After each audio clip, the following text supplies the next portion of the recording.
boa tarde. Ficou muito alto, gente. Tudo bem com vocês? Bom, como a Mafê falou, eu sou o Paulo Alencastro, mais conhecido como Paulinho, então pode me chamar de Paulinho. Sou cofundador da Único e estou muito honrado em poder dividir hoje com vocês aqui um pouco da minha jornada nesse Day One. E queria agradecer a Endeavor por essa experiência única, essa trajetória longa aí que vocês ouviram e que me enche de orgulho e de satisfação e, obviamente, me trouxe muito aprendizado e, obviamente, responsabilidades também. Eu nasci numa família amorosa, nasci em Porto Alegre e desde cedo eu precisei aprender, aprendi que eu preciso dar o melhor em tudo que eu faço. Essa é uma característica muito forte em mim. Eu não faço nada pela metade, eu não deixo nada acabado. Onde eu ponho a mão, aquilo ali precisa gerar algum resultado, precisa terminar. E uma outra coisa muito importante, que me acompanha desde cedo, é fazer as coisas certas do jeito certo. Não achar um atalho, não achar um outro caminho. Essas duas coisas são muito importantes para mim. Obviamente que isso não impediu que eu enfrentasse inúmeros desafios ao longo dessa jornada. E a ideia é dividir um pouco de tudo isso com vocês. Na minha infância, eu sempre era aquele aluno que no mês de setembro estava aprovado em todas as disciplinas na escola. Então, estudava pra caramba, super dedicado com trabalho, prova, ajudar professor e por aí vai. E também era aquele cara super dedicado aos esportes. Então, todos os esportes que eu praticava, bicicross, natação, futebol, vôlei, enfim, tudo, eu competia e me dedicava sem limites. Mas, em contrapartida, eu sempre era o menor. Sempre era o menor da turma, o mais magrinho, e isso era relativamente desafiador em muitos aspectos. Mas, juntando tudo isso com o meu lado introspectivo, eu precisei desenvolver algumas habilidades que pudessem me ajudar a seguir essa jornada. A primeira delas é que eu sou um ótimo ouvinte. Eu gosto de ouvir as pessoas com cuidado, com carinho, com empatia. Gosto de fazer com que a pessoa se sinta entendida. Eu acho que isso é minha forma de troca, de respeito. E eu também sou aquele cara que organiza tudo. Qualquer coisa que a gente precise fazer, pode deixar que eu organizo. Do início ao fim, eu quero que a experiência seja fantástica para todo mundo. Tem um episódio da minha infância, que eu acho que dá para exercitar um pouco disso. Lá no Rio Grande do Sul, no final do ano, minha família costumava passar férias no litoral. Lá no litoral, para quem conhece, é bem feio, por sinal, o mar lá, não sei se vocês conhecem, mas assim, era onde a gente ia passar férias, tem muito vento, enfim. Tinha muito pinheiro lá, então as famílias podavam esses pinheiros, então ficava um monte de galho espalhado pela praia. E eu e meus amigos mais velhos, a gente tinha, por característica, montar uma cabana num terreno vazio perto de alguma das nossas casas. Então, a gente recolhia esses galhos e montava uma cabana, que ali a gente passava o verão inteiro, era o nosso clubinho, então a gente se divertia ali. Mas tinha um detalhe, existiam outras crianças de outras áreas ali próximas que queriam invadir a nossa cabana, Então, eles não faziam e queriam invadir a nossa cabana. E aí, um dia, acho que na intenção de assustá-las, a gente teve uma ideia de construir um buraco imenso, profundo. A gente tapou esse buraco com areia, com folhas, para que, se alguém fosse lá invadir a nossa cabana, caísse lá dentro e ficasse preso. Enfim, aquelas coisas de filme de sessão da tarde, na praia, enfim. Acho que aí eu entrego a minha idade para vocês, mas, enfim, vai aparecer em algum momento também. E, gente, pior aconteceu. Um vizinho adulto, por algum motivo, foi lá e caiu dentro do buraco. Ele não conseguia sair de lá, ficou preso dentro desse buraco. E a gente teve que chamar os pais, E aí aquela confusão, Isso saiu super caro para nós. Os pais vieram socorrer o vizinho está bem, ficou bem, não aconteceu nada com ele, não se machucou, mas aquilo ali comprometeu o nosso verão. E, obviamente, Eu acho que foi um momento importante para eu aprender as consequências de não fazer as coisas certas, né? Enfim. Na minha infância também, eu sempre estudei em escola pública. Então, isso era uma coisa que, né, de certa forma, me incomodava um pouco, por conta das dificuldades com greves, falta de professores, e para quem gostava de estudar com o meu perfil, era relativamente frustrante. E eu sempre pensei, bom, a hora que eu puder entrar na faculdade, eu quero entrar numa universidade privada para que eu possa aproveitar ao máximo e me dedicar o máximo que eu puder nesse curso. E foi o que eu fiz. Então, nesse período, eu me dediquei muito, passei no vestibular e fui estudar administração de empresas na PUC, lá no Rio Grande do Sul. Mas quando eu cheguei na PUC, eu tive uma surpresa, né? Me deparei com uma situação diferente. Eu era o único negro da turma, não tinha mais ninguém que nem eu lá. E isso, de certa forma, me chamou a atenção. Não foi algo que me atrapalhou, mas me chamou a atenção. E veio um sentimento forte dentro de mim de que eu precisava continuar dando o meu melhor para que eu pudesse me destacar. Levei isso bastante a sério, fui um dos melhores alunos do curso, me formei com um reconhecimento super especial da PUC lá para os alunos que são mais engajados, é um prêmio que eventualmente eles cedem a algum aluno. Então foi um momento bem marcante da minha trajetória. Nessa época, na universidade, eu tinha uma bolsa de estudo para poder pagar a universidade, trabalhava durante o dia e estudava à noite. E já lá naquele momento eu comecei um estágio no primeiro ano da universidade, isso em 96, já numa empresa digital. Então eu já comecei naquela época a olhar para esse setor. Algumas questões de e-commerce, algumas questões de alguns processos digitais. Então era algo que vinha começando a acontecer já no Brasil. E eu tinha um sentimento que eu já estava participando de alguma transformação importante para a sociedade. Não sabia exatamente o que ainda, mas sabia que isso ia ser muito importante lá na frente.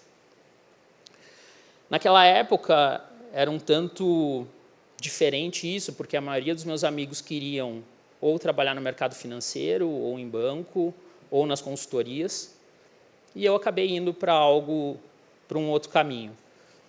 Queria criar algo de muito impacto, algo novo, algo diferente. E hoje, né, como a Mafê falou, olhando para trás, com certeza aquilo ali já foi um chamado para o empreendedorismo, mas eu ainda não tinha muita clareza sobre isso. Eu venho de uma família que não tem empreendedores. Meu pai é publicitário, minha mãe é professora de crianças com necessidades especiais. Então, uma realidade muito distante de uma realidade empreendedora. Talvez exceto pelas noites sem dormir do meu pai, fazendo campanhas de marketing para alguns clientes. Eu sabia que eu queria fazer a diferença na vida das pessoas, queria fazer a diferença na sociedade, mas eu não sabia como e nem quando. Um pouco antes de me formar, eu entrei na Telefônica Celular, isso lá em 98. Então, eu tive a oportunidade de acompanhar todo o processo de privatização desse setor, e aí quem está aqui, né, quem está há mais tempo, sabe um pouco como foi isso. E naquela época, a telefonia era o mercado tecnológico do momento, era o que tinha de mais desenvolvido, era onde o capital estava de forma abundante, onde os grandes talentos do Brasil estavam atuando. E aquilo ali, para mim, foi uma grande escola, onde eu pude aprender muito e eu cresci muito rápido. Pude acompanhar inúmeras mudanças de ampliação de mercado, grandes M&As, mudanças de marca. Tudo isso fez com que eu tivesse um aprendizado muito bom. Naquela época eu pensava, putz, eu preciso aprender aqui o máximo que eu puder para que no futuro eu possa empreender em algo que realmente faça sentido para mim. Comecei a me dedicar a um dos maiores projetos na época, um projeto de inovação, para que a gente pudesse resolver os problemas de fraude. Naquela época, talvez alguns lembrem, existia uma fila imensa para você comprar um celular. O tempo, aquilo ali começou a mudar e o volume de compra foi crescendo absurdamente e não se tinha controle de como as coisas estavam acontecendo, e eu justamente fui trabalhar com isso.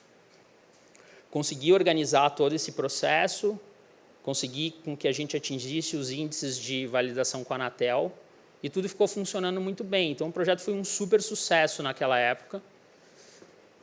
E aí depois veio uma sequência de coisas, né, sendo que talvez um fato bem importante, que logo em 2004 teve uma fusão da Portugal Telecom com a Telefônica Celular e dali surgiu a Vivo. Naquele momento, a operação que eu cuidava, que ela era regional, ficou imensa. E aí, em março de 2004, eu recebi um convite para vir para São Paulo. Naquela época, meu pensamento era, cara, vou para São Paulo, vou ficar um ano lá, vou aprender algumas coisas, depois eu volto e sigo a minha vida aqui em Porto Alegre. Tem um detalhe, gente. Tem um fato super importantíssimo. Em janeiro de 2004, eu comecei a namorar a Tati, minha esposa.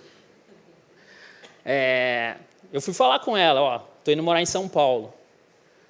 Eu não preciso nem dizer o que ela falou, né? Vamos terminar, não quero mais nada com você. Você ri, né? Enfim, o desespero de perder ela, meu lado mediador, né? Eu consegui convencer e falar, vamos namorar à distância, afinal de contas é só um ano. Nesse um ano a gente dá conta, eu tinha um celular de graça pela Vivo, então podia falar à vontade.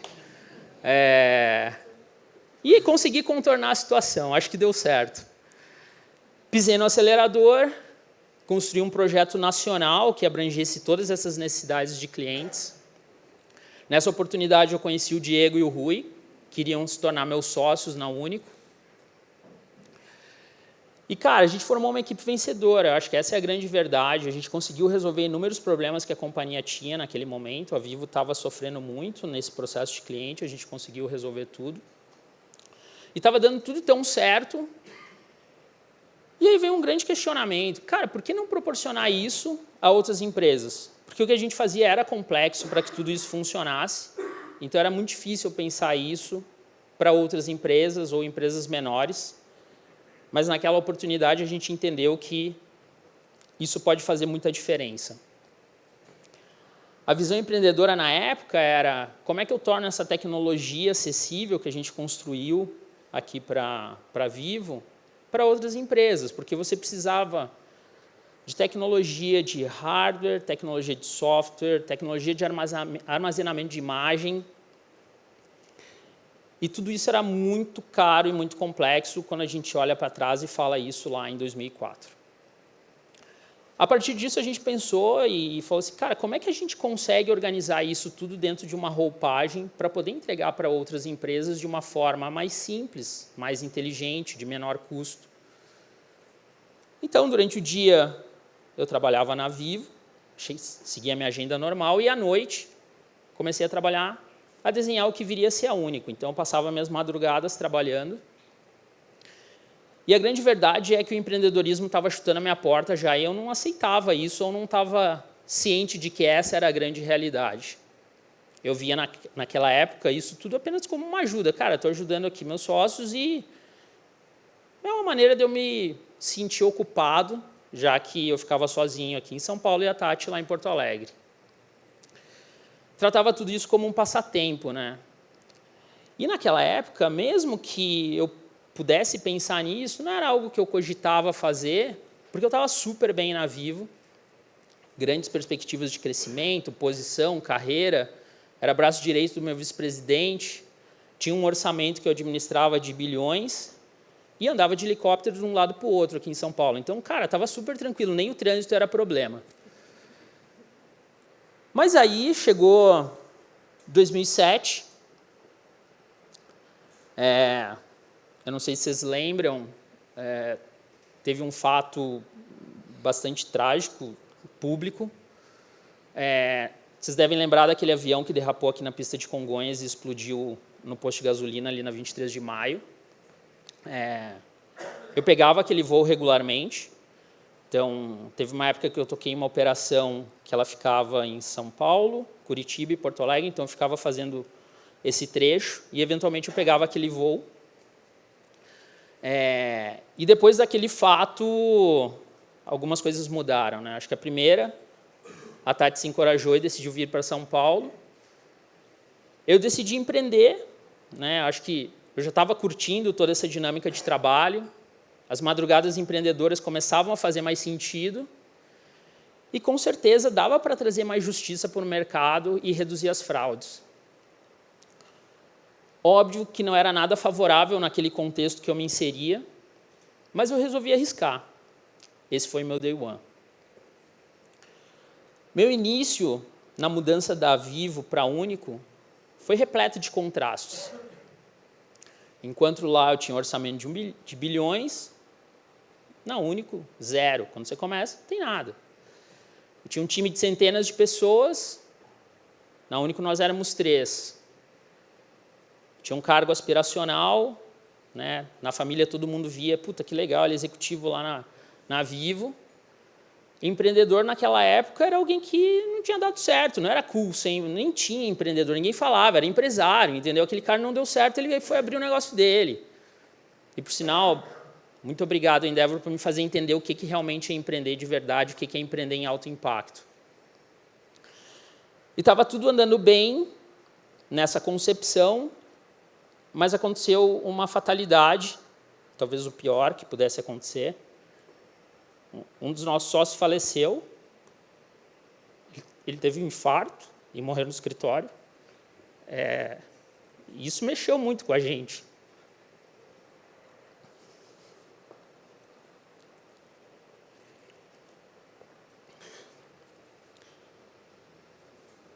Ele tinha seus 50 anos já e não pôde acompanhar essa jornada que a gente teve. Ele é uma pessoa brilhante, excepcional. E acabou que a gente seguiu com o legado dele, sabia que precisava dar sequência nisso tudo, mas realmente é uma pessoa que fez muita falta e que com certeza estaria aqui muito feliz com a gente hoje. A gente tirou forças do além para seguir, a gente conseguiu começar a incomodar o mercado. Naquela época não era fácil, porque as empresas não estavam acostumadas a comprar software como a gente estava se propondo a vender, todo mundo comprava software como caixinha. A gente, naquela época, já iniciou no modelo SaaS, que era uma nomenclatura também que não existia, todo o armazenamento em nuvem, então, tudo isso era muito diferente em 2007 para o mercado, ninguém entendia o que a gente estava fazendo.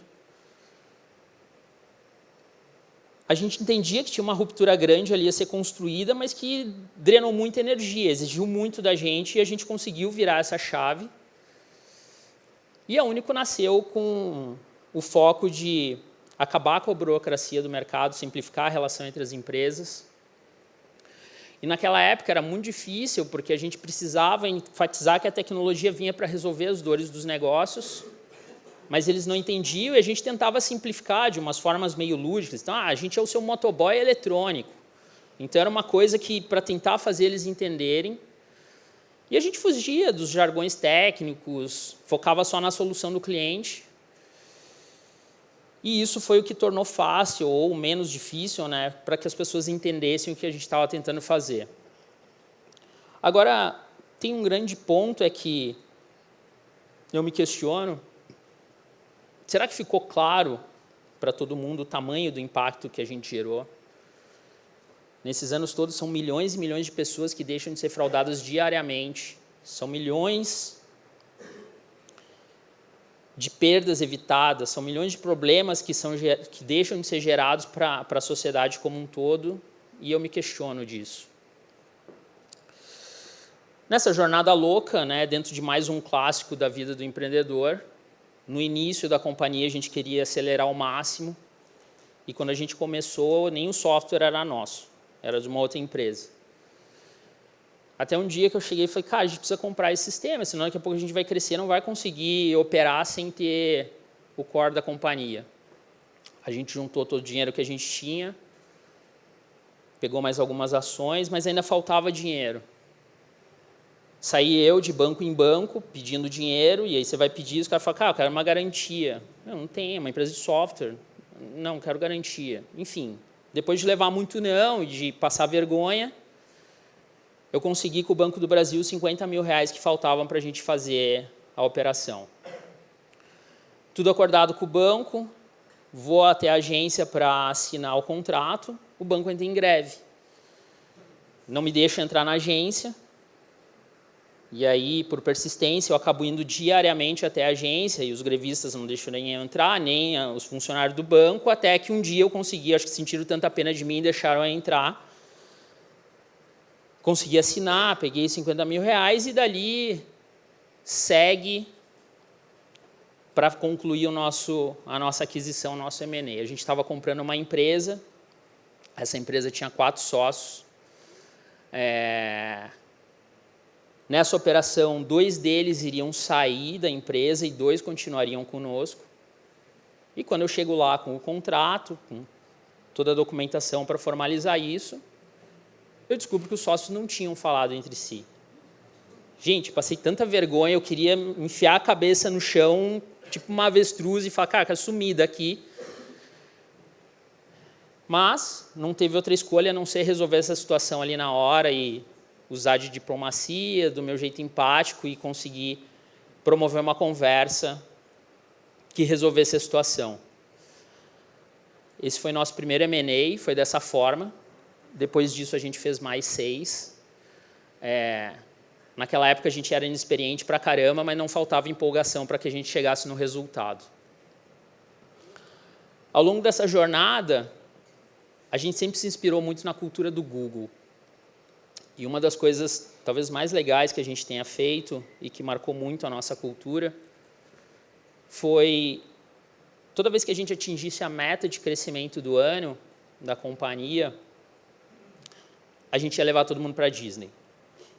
E no primeiro ano, a gente atingiu a meta, e aí levou 40 pessoas, a maioria não sabia falar inglês, para muitos, primeira viagem de avião, todo mundo passou uma semana lá, e a gente acabou fazendo isso por vários anos, até o ponto que a gente já estava levando 160 pessoas para a Disney. Eu virei tio Paulinho, o guia da viagem, eu ia no primeiro dia, voltava no último, organizava hotel, passagem, treinava as pessoas para fazer entrevista aqui no consulado americano para conseguir o visto. E, gente, a operação rodando, a empresa não fechava. A gente dividia as turmas em grupos, então ia um grupo uma semana, no outro na outra, durante o final de semana todo mundo se encontrava lá, aquela loucura. Mas era uma forma que a gente entendia que a gente deveria dividir as conquistas com o time e de não só dar um dinheiro, mas de criar experiências que com certeza marcaram a vida dessas pessoas e que elas lembram até hoje. Agora, falando sério, pense em tudo que poderia ter dado errado. O tamanho do problema que tudo isso poderia ter gerado.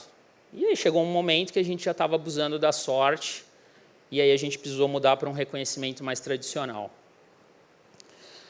Chegamos em 2015, a companhia estava num momento sensível, porque a gente não vinha crescendo mais as mesmas taxas de crescimento que a gente imprimia nos anos anteriores, e a gente não sabia exatamente o que era, confundia um pouco com o cenário do Brasil naquela época, e a gente sabia que precisava mudar para continuar crescendo, mas não sabia exatamente o que. A gente vinha oferecendo todo esse serviço de gerenciamento eletrônico de documentos para os clientes, no processo de fraude, mas a gente precisava elevar o nível de segurança, elevar o nível de tecnologia mesmo que a gente oferecia para os clientes. E aí, a gente fez um negócio super legal, que foi adquirir uma empresa de reconhecimento facial. Então, essa empresa foi a base para essa mudança. Mas, para que a gente pudesse efetivar essa mudança de uma forma consistente, a gente precisava criar um modelo que ele era bastante disruptivo para o setor e para tudo que a gente vinha aprendendo naquele momento. Então, basicamente quando o Paulinho vai até um estabelecimento de uma empresa, ele tira aquela foto dele ali, essa foto vem para uma base de custódia da Único. Quando o Paulinho vai numa outra empresa, ele tira essa foto também vai para essa base compartilhada de custódia da Único. E, no fundo, todo mundo se beneficia dessa base para que, efetivamente, você tenha um efeito sinérgico. Mas as grandes empresas não queriam fazer isso, principalmente os grandes bancos. Eles queriam, eu pago, quero acessar a base, quero me beneficiar, mas eu não quero contribuir para que a base exista. Aquilo ali foi bem difícil na época, porque muito da receita dependia dessa mudança. E aí a gente ficou numa encruzilhada, né? Como tratar esse tema, porque a gente confiava nessa estratégia de base compartilhada, mas era, obviamente, difícil, né, nesse estágio, você dizer não para esse perfil de cliente, dizer não para esse tamanho de receita. E, enfim, a gente pôde contar com a ajuda da Endeavor naquela época. Nós já éramos empreendedores Endeavors. A gente pôde contar com a ajuda de mentores extremamente especiais, do Nelson Matos e do Sérgio Chaia, e a gente se encorajou a dizer não para esses clientes, com dor no coração, obviamente, né, sabendo que a receita não ia subir naquela proporção, mas confiando no que eles falavam, no que eles tinham nos dito, esses mentores da Endeavor fizeram muita diferença na nossa vida. E, com certeza, com a maturidade que eles aportaram na companhia, naquele momento e até hoje, fez com que a gente pudesse se tornar quem a gente se tornou. Decisão tomada, seguimos em frente, a companhia começou a engrenar nesse modelo novo. 2016, estou no escritório, chega um fiscal da prefeitura, entrega um documento, entrega uma multa, falando, ó, vocês não são empresa de tecnologia, vocês são uma empresa de serviço, vocês estão devendo impostos e muitos. E, gente, é muito louco que esse básico entendimento entre tecnologia e serviço muda ali absurdamente, e no entendimento da prefeitura a gente estava devendo milhões e milhões de reais. Mas eu sempre pensei, né, cara, eu faço a coisa certa do jeito certo sempre. Não deveria ser diferente nesse aspecto. E aí a gente tinha duas opções naquele momento, né? Uma primeira opção, fazer uma defesa, assumir que a gente teria um risco de bloqueio dos recursos da nossa conta. Afinal de contas, na época era uma multa de 20 milhões de reais, que era 10 vezes o que a gente tinha no caixa da companhia. Ou declarar a culpa. Ó, a gente errou, realmente é isso aí, a gente vai parcelar por anos e depois paga, não paga, aquelas coisas que muitas vezes a gente acompanha. Adivinha o que a gente escolheu, né? A gente acreditava que estava do lado certo, a gente acreditava na nossa inocência e a gente escolheu fazer essa defesa. Foi um período de muito estresse, mas muito estresse. A gente conviveu diariamente com o risco de ter as nossas contas bloqueadas e não ter dinheiro para fazer a companhia girar. A gente foi diversas vezes à delegacia. Nessa lógica de diferença de imposto, isso é visto como negação de imposto, isso é visto como crime, então você precisa depor numa delegacia. E com certeza essa multa ia acabar financeiramente com a gente. Foi um processo que levou anos, a gente gastou um monte de dinheiro, mas no final a gente estava certo, afinal de contas, a gente fazia as coisas certas. Eu sempre me preocupei muito com a reputação da Único, e fazer as coisas certas, do jeito certo, sempre foi uma vantagem para a companhia. Sempre, eu não tenho dúvida disso. Mesmo em momentos difíceis, nunca ter dado um jeitinho, nunca ter achado um atalho, fez diferença para que a gente chegasse onde a gente chegou. Eu tenho um compromisso de entregar algo relevante para a sociedade. Obviamente que existe a possibilidade de você desistir. Desistir muitas vezes é tentador. Eu vou vender empresa, eu resolvo os problemas, eu vendo os problemas juntos. Mas sempre que está difícil, nessas horas eu penso, cara, eu estou perdendo agora, mas o que eu preciso fazer para mudar isso? Como que eu saio melhor desse cenário? Vida que segue, 2018, passam 11 anos, a gente precisava dar um passo bastante importante. Desde o início da companhia até aquele momento, a gente sempre tinha se desenvolvido com capital próprio, a gente nunca tinha feito nenhuma captação. E a gente achava que era o momento porque a gente ia escalar alguns produtos. A gente encontrou um investidor no Rio de Janeiro, fizemos todo aquele longo processo que acredito que muitos de vocês saibam ou já tenham vivido, de fazer diligência, contrato, auditoria, negociação. Era sexta-feira, uma semana antes do Natal. A gente pega um voo para ir até o Rio de Janeiro encontrar os investidores. Fazemos uma última reunião, eles falam, a gente tem alguns ajustes internos para resolver. Semana que vem a gente liga para vocês e fecha os últimos detalhes para a gente assinar o contrato. Voltamos para São Paulo, semana seguinte. Véspera do Natal, eles ligam e falam, não vamos investir, vocês são muito júniors, não dá para a gente investir em vocês, vocês não têm capacidade para esse tipo de negócio. Cara, aquilo ali foi um balde de água fria na gente, no time, eu fiquei meses arrasado, foi muito difícil superar essa desmotivação, o moral ficou muito afetado, mas é um pouco daquilo que eu falei, né? Você precisa achar uma forma de sair desses momentos. Em 2019 a gente foi a mercado, em 2020 a gente fez a nossa primeira rodada. De lá para cá, a Único captou mais de 300 milhões de dólares, com IGA Ventures, SoftBank, General Atlantic, Goldman Sachs e Big Bets. Em 2021, a Único foi reconhecida na série C como unicórnio, então a companhia passou a valer mais de $1 bilhão. E em 2021, na nossa última rodada, a companhia passou a valer $2,6 bilhão. É um reconhecimento monstruoso, muito legal. Obviamente que é um legado muito maior que a gente, mas tem uma carga de responsabilidade imensa, afinal de contas, quando você faz isso, os holofotes ficam em você. Isso demanda uma atenção constante, a pressão é gigantesca. E, cara, eu vivi o tempo todo em alerta. Acumulava inúmeras funções e, com certeza, isso tem um preço. E eu aprendi esse preço. Em 2021, Tati e eu vamos passar um fim de semana no Rio para descansar, para desconectar um pouco. Temos um dia legal de praia, a gente volta para o hotel, eu não tenho energia para sair da cama. Uma pressão na cabeça, sem energia, Tati preocupada, aquele caos no hotel, chama bombeiro, leva para a enfermaria.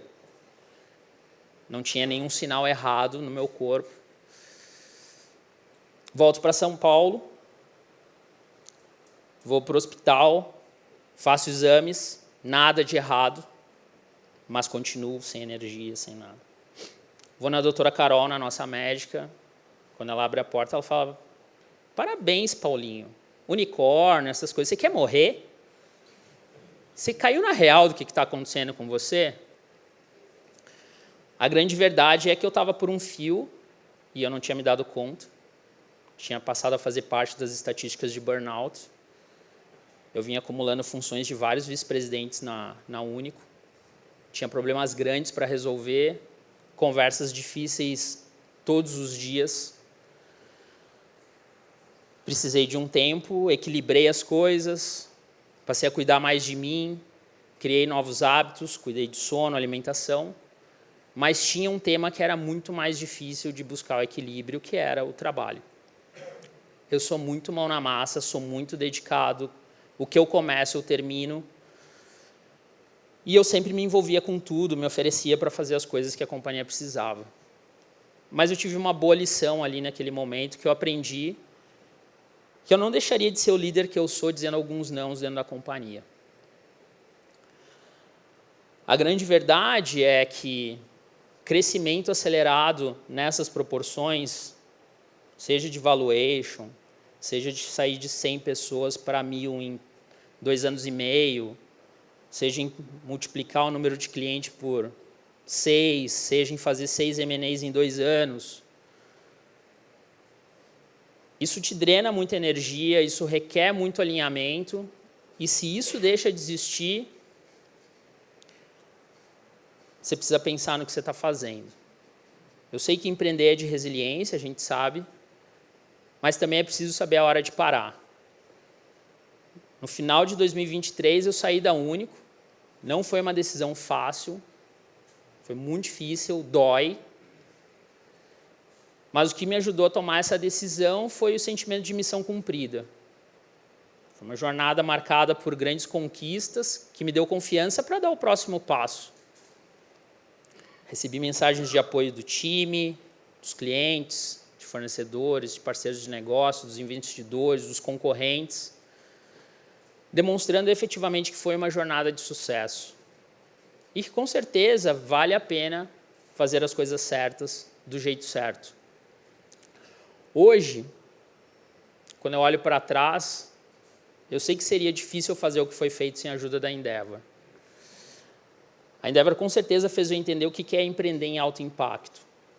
E é diferente do que, né, as pessoas me comparavam lá em 2007. Que é preciso ter resiliência, mas que também só levar pancada não serve. Que você precisa de uma rede de apoio, que você precisa construir relações, que você precisa de pares para se inspirar e exemplos que mostrem efetivamente o que é alto impacto. O Shaya, que é nosso mentor desde 2012, assumiu esse ano a companhia como CEO. Ele já acompanha a nossa jornada há mais de 10 anos e eu não tenho dúvida que isso não teria sido possível se não tivesse a Endeavor no nosso caminho. A minha experiência como uma pessoa negra em uma sociedade marcada por desigualdades me trouxe perspectivas únicas. Eu acredito muito, muito, que a educação é a chave para resolver muitos desses problemas. A minha experiência criando uma empresa de sucesso mostra que pessoas comuns podem fazer grandes feitos. Que quando você vence na vida, não é só você que vence. Que quando a empresa dá certo, é bom para muitas pessoas, é bom para um monte de gente. E que quando você empreende e que você cria um imenso ecossistema que ajuda muitas pessoas, você cria um efeito multiplicador sem precedentes. Quando eu olho para frente, meu objetivo é continuar construindo um futuro onde a diversidade seja valorizada e onde cada pessoa tenha a oportunidade de prosperar. Meu give back é mentorar muitas e muitas empresas e pessoas, ser um bom advisor, ser um bom conselheiro de administração, conhecer negócios inovadores, continuar aprendendo ao lado de empreendedores como vocês, que compartilham da mesma paixão de criar um impacto positivo no mundo. E apoiar cada vez mais empreendedores no difícil caminho de fazer as coisas certas do jeito certo. Obrigado.